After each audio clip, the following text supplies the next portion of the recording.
자, 오늘 이제 금강역사는 왜 배를 까고 있는가? 이게 노출을 해도 되는 건가? 절에서 나시 입고 와도 할매들이 뭐라고 하시는 경우도 있는데 이놈 자식이 배를 까고 말이야. 지가 무슨 옥태견이야? 왜 배를 까고 있는가에 대해서 생각을 해봅시다. 배를 깐다는 가장 1차적 이유는 뭘까요? 자신감이 있는 거죠. 그래서 배를 보면 그게 이제 초콜릿 복근. 근데 그 복근도 되게 웃겨요. 자세히 보면 금강역사 복근은 가장 우리나라를 대표하는 금강역사는 석굴암 금강역사입니다. 석굴암 앞에 이렇게 양쪽에 이렇게 딱 하고 있잖아. 엄청나게 힘 주고 있는 것처럼. 그래서 두 명의 금강역사가 있어요. 한 명은 나라연 금강, 하나는 밀적 금강입니다. 나라연 금강, 밀적 금강. 그래서 나라연 금강은 입을 벌리고 있고 밀적 금강은 입을 다물고 있어요. 그래서 아금강, 훔금강이라고 합니다.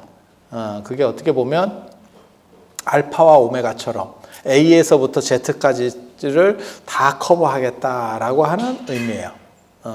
그래서 특별하지 않으면 좌측에는 입을 벌리고 있고 우측에는 입을 다물고 있는 금강역사가 있습니다. 이쪽이 좌측, 이쪽이 우측 이렇게. 좌우를 얘기할 때는 대부분 다 내가 보는 방향에서 좌우가 아니고 동아시아 같은 경우는 어른 중심의 좌우입니다. 그러니까 상대 중심의 좌우. 상대 중심. 부처님의 좌우 보처 이러면 부처님을 중심으로 좌우가 되는 거죠. 우리가 보는 방향에서는 우좌가 되죠. 완전히 반대가 되죠.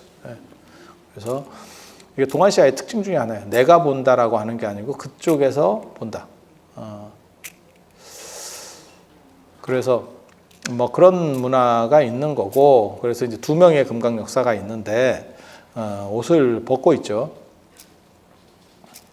그리고 금강역사라고 하는 건 금강절을 들고 있기 때문에 라는 것도 있고, 또 한 가지는 그만큼 단단하다, 탄탄하다, 이게 만질 맛이 있다, 쫀득쫀득하다. 예전에 누가 그랬는데 이런 얘기 해도 되는 거 모르겠다.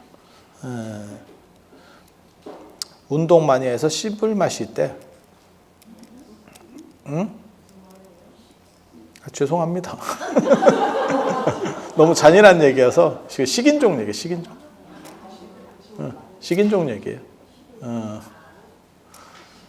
그래서 그렇게. 근데 금강역사가 뭐 하는 거냐면 문지기 그런 신이에요.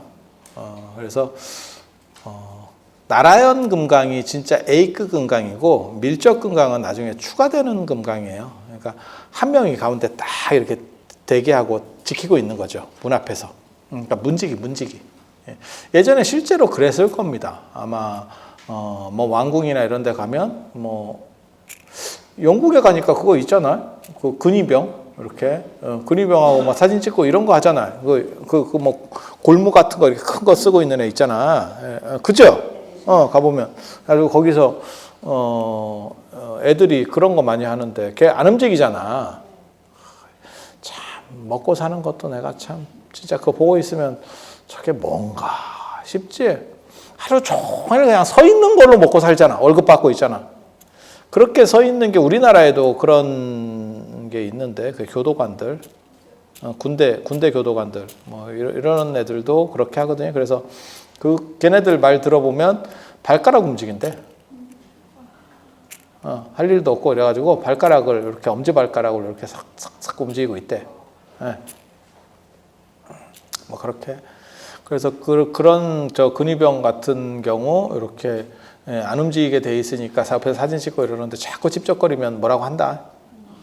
자꾸 찝쩍거리면 그거 놀리면 뭐라고 한다. 그렇게 해서. 근데 그게 뭐 스웨덴이나 이런 데도 있는 것 같던데? 왕실이 있는 데는 대부분 있는 것 같아요. 이렇게 돌아다녀 보면. 그리고 우리나라도 뭐 창덕궁 이런 데서 뭐, 수문장 교체? 뭐 이런 거 있죠? 그런 식으로 해서 문지기. 예, 그 지키는 사람들. 그리고 그게 이제 가운데 있는 게 뽀대가 나느냐, 문이니까 양옆으로 벌어질 거냐와 관련이 돼요. 그래서 원래는 나라연 금강 한 명만 있었고 그게 이제 문 양쪽으로 되면서 밀적 금강이 추가가 되는 거예요. 나라형 건강은 기록에 의하면 뭐라고 나오냐면 코끼리 중에 일반 코끼리, 회색 코끼리보다 흰 코끼리가 뭐 100만 배인가 힘이 세요. 아니 뭐 몰라. 그냥 하는 얘기. 그리고 그 흰 코끼리 중에서 어금니가 4개 있는 놈이 2개 있는 놈보다 또 뭐 100만 배인가 세고, 그다음에 그 4개 있는 놈보다는 6개 있는 놈이 또 100만 배인가 세고 뭐 이래. 그리고 나라형 건강은 그 육아백상 6개의 어금니를 가진 흰 코끼리보다 또 뭐 100만 배인가 세대. 그냥 세다는 얘기요. 줄창 세다는 얘기야. 그러면 왜 코끼리 힘을 기준으로 합니까? 그 사람들은 그게 어떻게 보면 인도 사람들에게서는 가장 센 거의 상징이었지. 옛날에 다 그래요. 다 그래. 우리도 그런 거 지금도 쓰고 있는 거 있다. 마력, 말의 힘. 그래서 차 같은 거 이렇게 얘기할 때 뭐 몇십 마력, 뭐 100마력 뭐 이런 거 있잖아요. 말 한 마리의 힘을 기준으로 해서 한 거잖아요. 그러니까 왜 우리는 유럽이나 뭐 이런 데서는 코끼리 안 하고 말했습니까? 코끼리 없죠. 코끼리 힘이 어느 정도인지 알 수 있나? 그리고 이게 되게 미개한 얘기들이에요. 마력이라고 하는 게 말이 센 힘을 가진 놈도 있고 좀 저질 체력 말도 있을 거 아니야. 아니 그렇잖아. 그럼 이게 편차가 굉장히 큰데 옛날에는 다 그래. 이게 기준이 도량형이라는 게 뚜렷하지 않아요. 우리도 그런 거 있잖아. 한 촌 그러면 요 길이를 한 촌이라 그러거든. 요 마디촌. 야 이게 저하고 여러분들도 차이가 크다니까. 그러니까 팔 때는 여러분들 손가락으로 재고 살 때는 내 손가락으로 재면 이게 촌치기라고. 무슨 환치기도 아니고 가능한 얘기예요 이게. 그리고 한 척 이런 거 할 때는 그게 한 뼘이거든. 한 뼘을 기준으로 하는, 여기서부터 여기까지니까 이게 한 뼘이거든. 이렇게.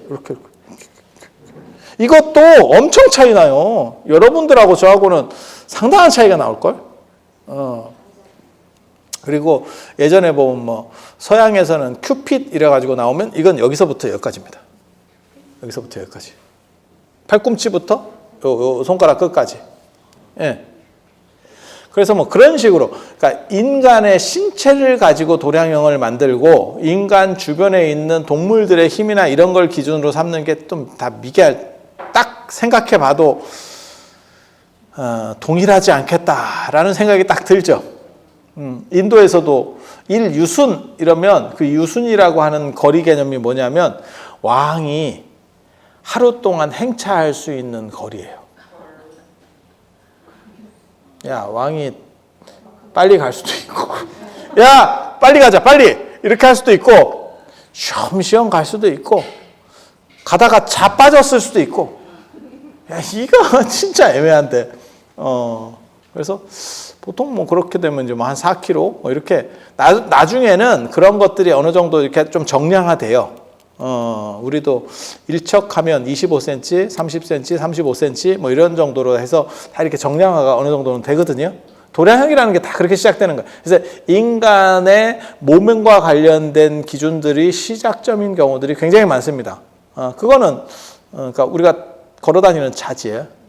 걸어다니는 차지예요. 그래서 그렇게. 그래서 코끼리 100만 마리라고 하는 100만 마리의 힘이라는 것도 겁나 셈이라는 뜻이에요.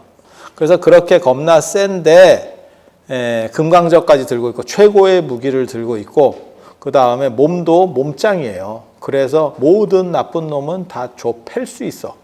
그러니까 보디가드인데 보디가드고 문을 지키는 수문장이고 그 다음에 호위무사고 이런 용도인데 내가 최고로 세요.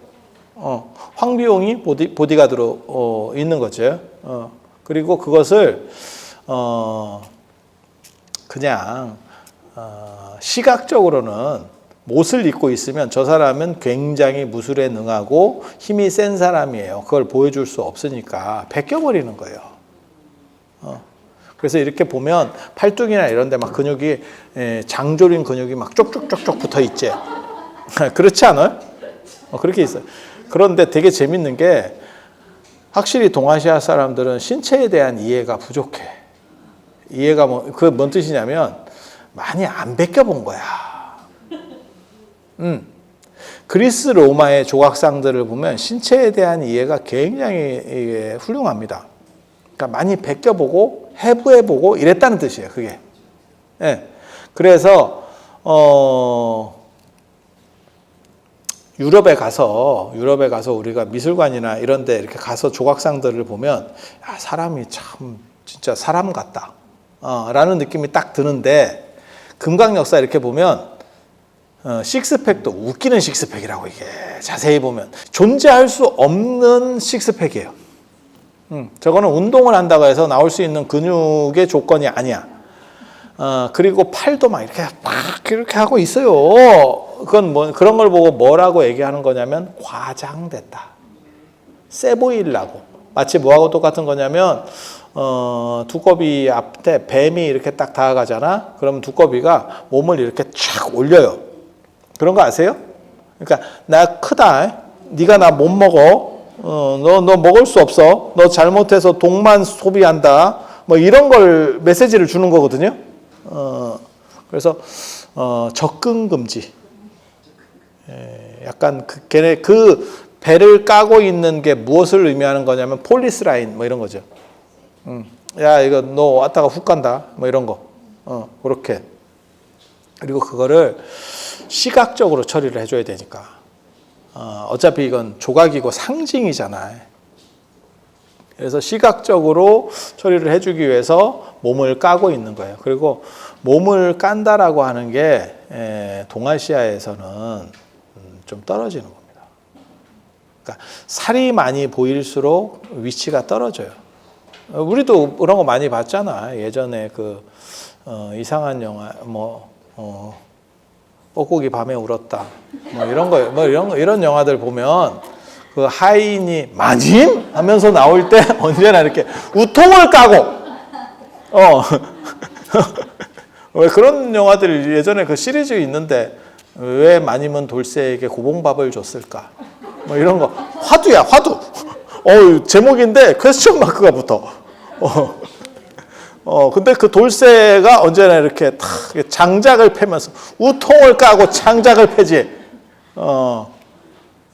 아니 그렇게 그래서 이렇게 헐벗고 나오면 대부분 이제 신분이 떨어지는 좀 천하다라는 인식이 있는 거예요. 그래서 우리는 살을 보일수록 천하다라고 하는 인식이 최근까지도 있었죠. 최근까지도. 그래서 여자도 그렇고 남자도 그렇고 몸을 많이 보인다거나 이러면 조금 안 좋게 보는 인식들이 있었고 지금은 이제 뭐 시절이 바뀌었죠. 어떻게 보면 진짜 제가 보기에는 약간 센세이션했었던 게 미스코리아 수영복 심사. 지금도 그거 없어졌을 겁니다.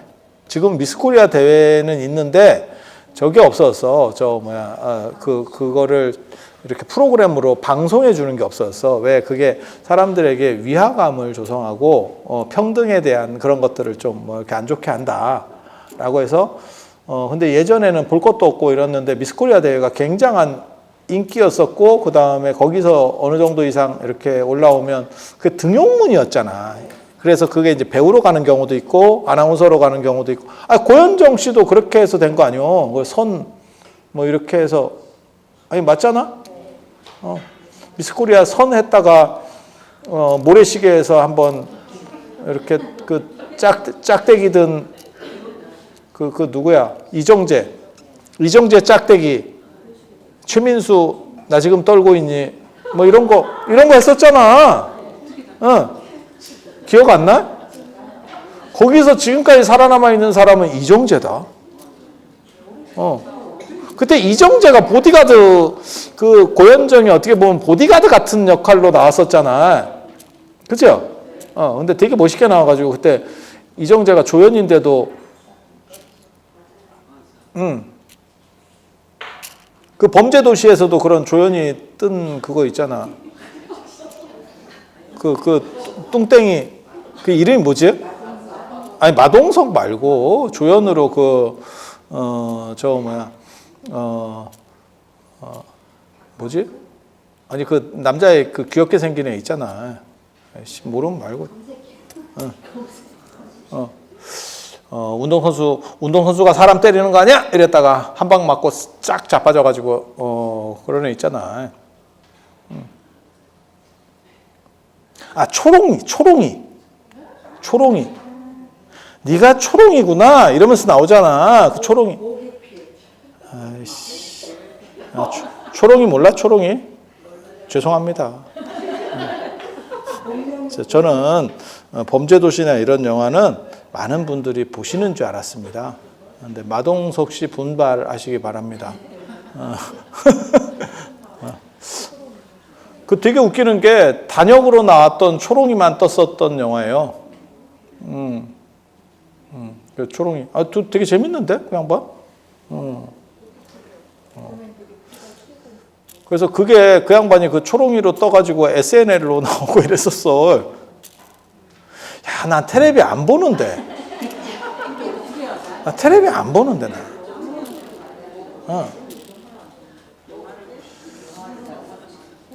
영화도 안 봐요. 영화도 안 봐. 그냥 영화 소개시켜주는 그런 유튜브 그런 걸 보지. 인기 영화나 드라마 같은 거를. 그리고 그걸 보는 이유는 여러분들에게 말하기 위해서. 근데 안 봐도 되겠다. 그래서 그렇게 그래서 몸을 많이 이렇게 그리고 몸 쓴다는 것 자체도 예전에는 천하게 봤었어요. 몸 쓰는 거. 그리고 그게 어떻게 보면 지금은 몸을 노출을 해도 크게 문제가 안 되는 거고 예전에는 노출이 심하면 그러니까 노출이 심하다는 게 지금 개념의 노출이 아니죠. 제가 전에 말씀드렸었잖아요. 유관순 복장, 그 모나미 볼펜 복장만 갖고도 그게 그 당시에 엄청난 문제를 일으켰었고, 그런데 미스코리아 대회 같은 경우는 야 그게 어떻게 보면 70년대, 80년대에 가장 미스코리아 대회가 전성시대, 그러니까 좀 볼 게 없었지 그 당시에는. 그래서 그런 거를 전국적 시청률이 굉장히 높았을 거예요. 미스코리아 대회가. 그리고 맨 마지막에 하면 이제 누가 됐으면 좋겠어요. 그 이동건 씨인가 그 맨날 그 쓸데없는 거, 그 대도 않는 거 물어보면 옆에 언니가 됐으면 좋겠어요. 이런 거. 그리고 어떻게 나오게 됐어요? 그러면 미용실 그 사장님이 나오라. 맨날 똑같아. 옆에 언니가 됐으면 좋겠으면 네가 사퇴해. 뭐 말 같지도 않은 소리. 거기까지 나와가지고. 그런데 그게 어떻게 보면 그 수영복심사라고 하는 게 굉장히 좀 논점이 될 만한 왜 7, 80년대라고 생각을 해보면 그렇지 않아요? 굉장히 좀 논점이 될 만한 부분들이 존재했었어요. 왜냐하면 우리는 저렇게 벗고 웃고 이런 거에 대해서 약간 떨어진다는 생각을 했었기 때문에 그리고 몸 쓰면 또 떨어진다는 생각이 있죠. 그래서 화이트 칼라, 블루 칼라의 문제가 벌어졌던 거죠. 그래서 왜 공부를 애들을 계속 돈 들이면서도 시키려고 하느냐? 그게 몸 쓰는 일을 안 했으면 이라고 하는 건데 지금 이제 시대가 바뀌어가지고 재취업을 하려고 생각을 해보니까 몸 쓰는 쪽은 재취업이 쉽고 이제 펜 굴리는 거 사무실에 있었던 사람은 정년퇴직하면 진짜 어디 경로당에서도 쓸모가 없죠. 진짜 망에 쓸모가 없다. 아니 그렇지 않아요? 아니 제가 옆에서 이렇게 딱 뵈니까 한 50대 50 초중반에 이렇게 정년을 하시고 나오면 이게 이제 약간 이제 몸 쓰는 쪽에 있었던 기술직들은 공장장도 되고 이렇게 해서 재취업이 돼요. 월급은 적어졌지만 금방금방 그 사람들이 이제 지금 젊은 사람들보다 훨씬 성실하거든, 오히려. 연세가 있으셔도. 그러니까 그런 분들은 금방금방 되고, 이제 사무실에서만 계셨던 분들은 천덕꾸러기지. 그리고 또 자기가 무너지니까 또 뭘 하냐면 존재감을 드러내기 위해서 아는 소리를 해요. 되도 않는 아는 소리. 그래봐야 개쩔이지. 뭐가 있어. 현직에 있을 때 누가 들어주는 거지. 누가 그거를 들어줘. 그게 현실이죠, 지금. 시절이 바뀌었죠. 그래서 그거는 조금 이제 생각해 볼 점들인데, 아무튼 노동이 지금 같지 않았던 시절에는 몸을 쓴다라고 하고, 그다음에 노출이 심하고 이러면 좀 떨어져요. 이러면. 그리고 곱상하고 귀족적으로 이렇게 잘 입고, 그래서 신들도 제석천, 범천 이렇게 보면 약간 귀족 스타일이에요. 그렇게 나오면 직급이 높은 거. 그리고 약간 이렇게 우락부락하고 뭐 이러면 떨어지는 겁니다. 그 다음에 복장도 마찬가지예요. 문관복장, 무관복장이 있어요. 그러니까 문관복장, 무관복장, 왕복장. 왕복장이 제일 높은 거고, 그 다음에 무관도 우리가 약간 이렇게 좀 떨어지게 보죠. 그게 이제 유교 문화. 꼭 그들이 낮으냐? 말로는 뭐 문무양반 이렇게 얘기하지만 무를 양반이라고 생각하지 않습니다. 옛날 사람들. 그거는 물론 평민보다는 나은데, 있는 집에서 몸 쓰는 사람들을 대하겠냐고. 아니, 그냥 생각을 해봐. 그게 조선시대 때만 그랬냐고. 고려시대 때도 그랬으니까 정중부 무신해난이 일어난 거 아니오. 아니, 그렇잖아요. 김부식 손자가 정중부 수염 태워서 일어난 거 아니에요. 술 먹고 꼬장 부리면서 장군 수염을 태워버리니까. 지금은 수염이라는 게 뭐 그럴 수도 있겠다 싶지만, 그 당시에는 그게 어떻게 보면 남성의 권위의 상징인데, 그거를 태우고 이러니까, 그것도 자기 자식벌도 안 되는 놈한테 하니까 그냥 모욕을 느껴가지고, 그리고 그 양반도 정중부도 그렇게 사는 거 아니요. 무장이고 장군이고 이러면 탁 털어야지 사람이 쪼잔하게 말이야. 그걸 또 가슴에 탁 안고 있다가 그 자리에서 한 것도 아니고 한참 지난 뒤에, 에이, 쫌생이 똑같은 놈들이지. 그래서 봐봐, 보면 힘쓰는 사람, 벗은 사람 좀 떨어지게 보는. 이게 타당하다는 얘기를 하는 건 아니에요. 지금 현대사회에서 이것이 맞느냐? 그렇게 생각 안 해요. 지금은. 지금은 뭐 연예인들도 벗는 애들도 많이 있고, 이렇게 벗는다는 뜻은 아니고, 그리고 요즘은 잘 벗으면 섹시하다 하는 거요. 시절이. 예, 잘 벗으면 섹시한 거고. 운동선수 다 벗고 나오는데? 아니, 맞잖아. 누구는 쫄쫄이 입고, 누구는 벗고. 이게 운동선수들의 기본 복장인데, 난 사실 그거 보면서 되게 웃겼는데, 제일 좀 약간 쪽팔릴 것 같은 사람들, 피겨 이런 거 하는 사람들 있잖아요. 쫙 이렇게 불써 나오잖아. 그럴 수밖에 없는 게, 바람 저항을 줄여야 되니까, 공기 저항을 줄여야 되니까, 이해가 돼. 그래도, 그거 입을 때도 쉽지 않고 아마 벗을 때도 쉽지 않을걸? 그런 거. 수영복도 전신 수영복 막 이런 거 있어요. 그런 거 보면 그런 거 느낌이 나죠. 그래서 특히 옷을 입었더라도 몸이 느껴지는 옷을 입으면 떨어지게 받습니다. 동아시아에서는. 그러니까 노출을 안 하더라도, 그러니까 유목민의 옷이에요. 그러니까 여러분이 입고 있는 복장이 지금 유목민의 옷이에요. 그래서 유목민의 옷의 특징은 뭐냐면, 옷을 입고 있어도 그 사람 몸의 형태가 보입니다. 저 사람은 살이 쪘다, 늘씬하다, 배에 많은 식량을 비축하고 있다, 전쟁을 대비하고 있다, 이런 것들을 다 인지할 수 있잖아요. 농경 문화의 옷은 이렇게 저처럼 품이 크고 이렇게 해서 이런 걸로 가오잡는 거예요. 마치 뭐 하나 있는 것처럼. 이렇게. 그래서 몸선이 안 보여. 몸선이 안 보여. 여러분들이 입고 계신 옷은 이게 사이즈가 있는 옷이고, 이런 옷들은 사이즈가 있긴 한데 위아래 다 입을 수 있어요. 그리고 살찌면 어떻게 합니까? 여러분은 숨쉬기 힘들어지게 되고, 우리는 그냥 입으면 되죠. 살 빠지면 어떻게? 그냥 입으면 되죠. 이게 한복이에요. 한복. 네? 아니, 완전하진 않아. 그러니까는 저랑 비슷한 체형들만 가능한 거고, 너무 키가 작거나, 여러분이 제 옷 입잖아? 그러면 연미복이다. 끌고 다닌다. 바닥 쓸고 다닌다. 이렇게, 이거, 마녀인가요? 이러면서 막 쓸고 다닌다.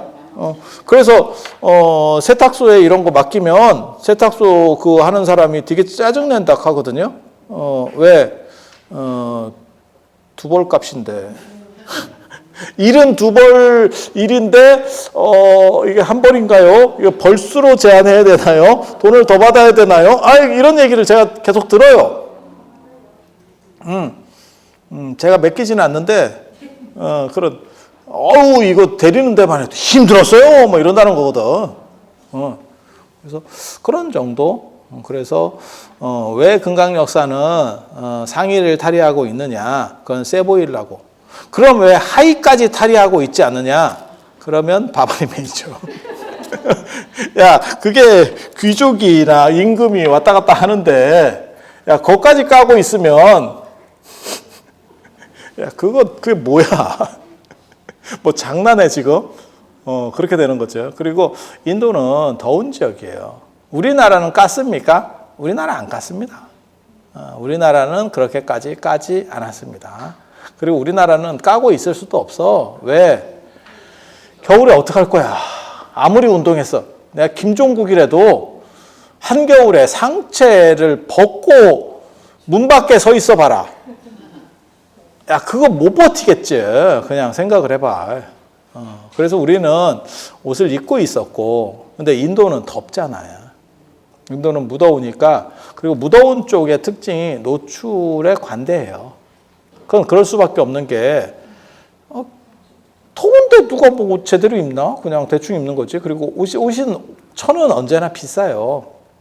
그렇다 보니까, 대충 입는 문화들도 있고, 그다음에 귀족들은 뭐 입냐? 시스루 입죠. 그렇게.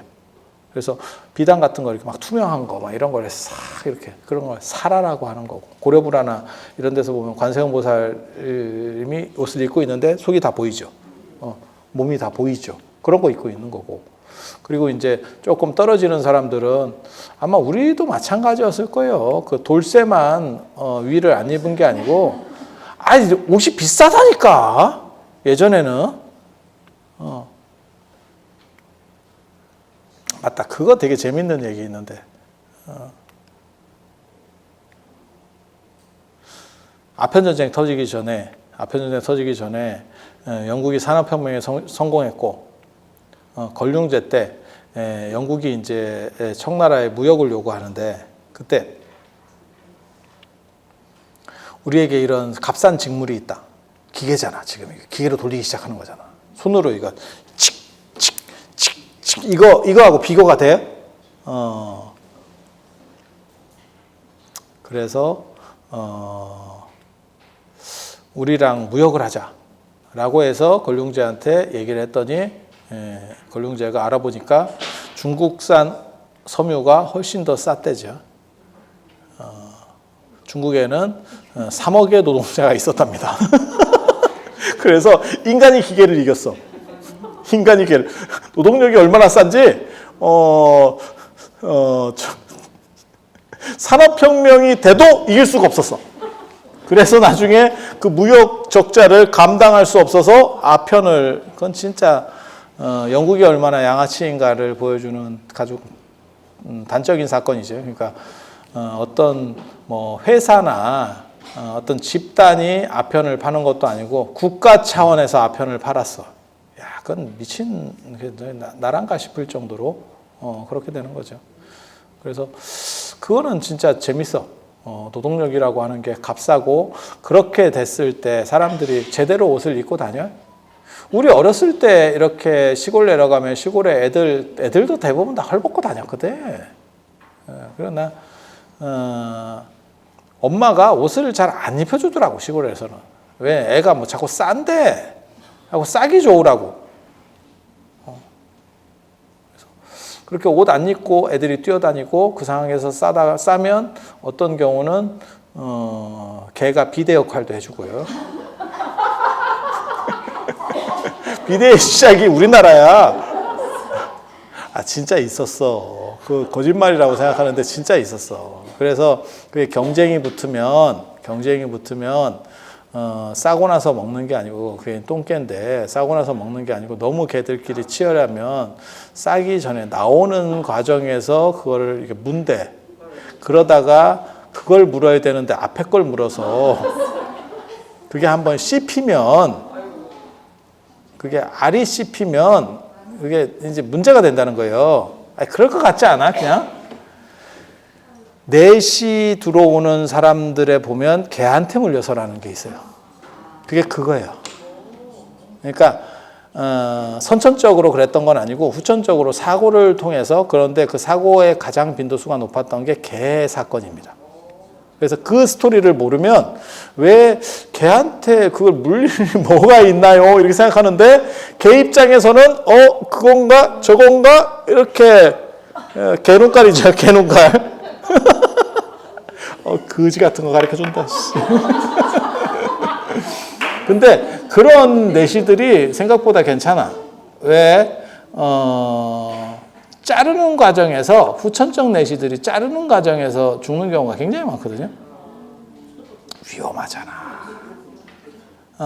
마취도 없고 소독도 없는 상황에서 잘라봐라, 이게. 그러면 과출혈로 간다니까. 그리고 안 그러면 잘못하면 파상풍이에요. 여러분이 몰라서 그래. 아니야, 이런 자꾸 쓸데없는 얘기해서 되는 거 모르겠다. 자, 우리나라가 60년대, 50년대 이런 때 파상풍으로 죽는데, 그 파상풍 중에서 상당 부분이 사망률이 높았던 이유가 뭐냐면 탯줄 자른 파상풍이에요. 탯줄 파상풍. 집에서 애를 낳고, 병원에서 낳는 게 아니고 집에서 애를 낳고 가위로 자르거든요. 거기로 들어가는 거예요, 이게. 네. 그러니까 지금 생각해 보면, 그냥 우리가 생각해 보면 그런 현실이 존재할 수밖에 없어 라고 하면 우리는 어떻게 할 거냐면, 불에라도 이렇게 한번 라이터 하든지 뭐 이래갖고, 라이터는 당연히 없지만 뭐 수태라도 한번 쑤셔가지고 소독 개념이 있는데, 그때만 해도 그게 없었다니까. 그러니까 그냥 대충 지저분한 데 놨던 가위를 가지고 탯줄을 자르니까 애들 입장에서는 이게 약하단 말이에요. 엄마는 버티는데 애는 골로 가는 거지. 그래서 파상풍으로 죽는 애들이 생각보다 많았었어요.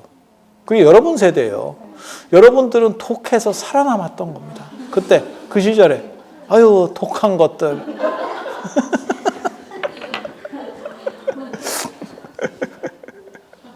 아 진짜 나랑 있으면 쓸데없는 거. 그래서 그렇게 가는 거예요. 그래서 노동력이 그렇게 쌌었고, 한때는 노동력이 진짜 쌌었고, 그리고 그렇게 싼 노동력을 가지고 있는 인간에게 옷을 입힐 거냐는 문제가 벌어지는 거예요. 그래서 헐벗고 있고, 우리 어렸을 때만 해도 그런 거 많이 있었다. 등목 이런 거 까고 그냥 하는 거요. 그럼 막 물 부어가지고 이렇게 하고, 이제 우리 같은 사람은 물을 중간부터 부어줘야 되는데, 이제 엉덩이 쪽으로 해가지고 이제 젖게 만들고 뭐 이렇게 붙지. 바가지를 이렇게 위로 이렇게 해가지고 시겁하고. 그런 거 안 해봤어요? 그거 재밌어. 그리고 이제 자꾸 그렇게 보면 사람이 이렇게 엉덩이를 막 들어 세우거든. 그러면 또 머리 쪽으로 부어가지고 사람이 물 먹게 하고 이런 거. 그런 거 많이 했었다. 그런 거. 지금은 누가 까고 등목하고 이거 없어요. 근데 제가 중학교 때까지 그런 게 있었어요. 서울에서도. 그래서 무슨 소풍 같은 거 가고, 뭐 어디 요즘으로 말하면 무슨 현장학습 뭐 이런 식으로 해서 하루 만에, 서울의 학교에는 그런 게 있어서, 그러면 그런 거 갔다 오면서도 그냥 길에서 그런 걸 해요. 남자애들은. 그랬었어. 그래서 까는 거는 아무튼 좀 천한 거고, 그 다음에 있는 사람들은 다 입는 거고. 그래서 천하다를 의미하는 게 아니고, 세다, 나는 잘 지킨다, 아무도 범접할 수 없는 최고의 보디가드다, 그리고 수문장이다 라는 걸 나타내기 위해서 금강역사가 존재하는 거고, 그리고 문을 막을 수 있느냐의 문제 때문에 아금강하고 흉금강, 나라현금강하고 밀적금강. 밀적금강은 아마 제 기억에는 보적경에 보면 밀적금강회 같은 게 있어요. 그래서 거기서 나오는 금강 역사거든요. 대표적 금강 역사. 원래는 하늘에 사는 하늘의 문지기라고 보시면 돼요. 하늘 신들의 문지기. 예. 그렇게 해서 모든 것을 다 지키고 우리가 다 처리하겠다라고 해서 세트로 왜 CCTV인가 자동차 안에 그 TV 달 때, 그 카메라 달 때 다 본다. 다 본다. 다 지킨다의 역할이라고 이해하시면 되겠습니다. 그래서 오늘 이상 마치고 다음 시간에는 예술은 부처님 제자인가요? 그 옛날에 유행했었던 이야기인데 예수가 인도에 가서 불교를 배웠다더라, 수행을 했다더라, 티베트에 예수 이야기가 있다더라, 이런 쌉소리들이 있습니다. 그게 기독교와 관련된 대표적 쌉소리 중에 하나고요. 그 다음에 또 어떤 쌉소리 있냐면 마리아가 애 데리고 가가지고 어디야 프랑스 쪽으로 갔다더라. 그 예전에 영화 있었잖아요. 영화가 아니고 소설도 있었잖아요. 다빈치 코드. 다빈치 코드. 소설은 엄청난 히트를 했는데 영화는 그닥이었죠. 별로. 그 이제 추리물이라는 게 진짜 잘 만들어야 돼. 눈에 보이는 게 상대적으로 적기 때문에 추리물은 좀 아기자기하고 막 이렇게 숨막히는 이런 건데 그게 영상으로 묘사하기가 쉽지가 않아. 그래서 다빈치 코드. 그 다음에 성배와 관련돼서 성혈 이런 얘기들 계속 쓸데없는 얘기들 나오는 게 있죠. 그런 떡밥들이 몇 종류가 있어. 그 중에서 불교랑 관련된 떡밥이 인도에서의 예수의 생애라고 하는 떡밥이 있습니다. 책으로도 여러 권이 나왔었습니다. 제가 80년대 그런 책들을 또 열심히 봤었죠. 90년대생이긴 한데 지금 전생에. 그리고 놀랍게도 예수 제자 무덤 중에 하나가 인도에 있죠. 도마 무덤, 첸나이에 있습니다. 첸나이, 인도의 남인도 쪽의 첸나이. 제가 그 도마 성당에 갔었습니다. 그 도마 얼굴 보러 내가 갔었어요. 그리고 도마가 12제자 중에서 약간 신비주의적인 인물이에요. 그래서 요한복음, 마가복음, 마태복음 하듯이 도마복음이라는 게 있어요. 도마복음이라는 게. 근데 거기는 상당히 신비적인.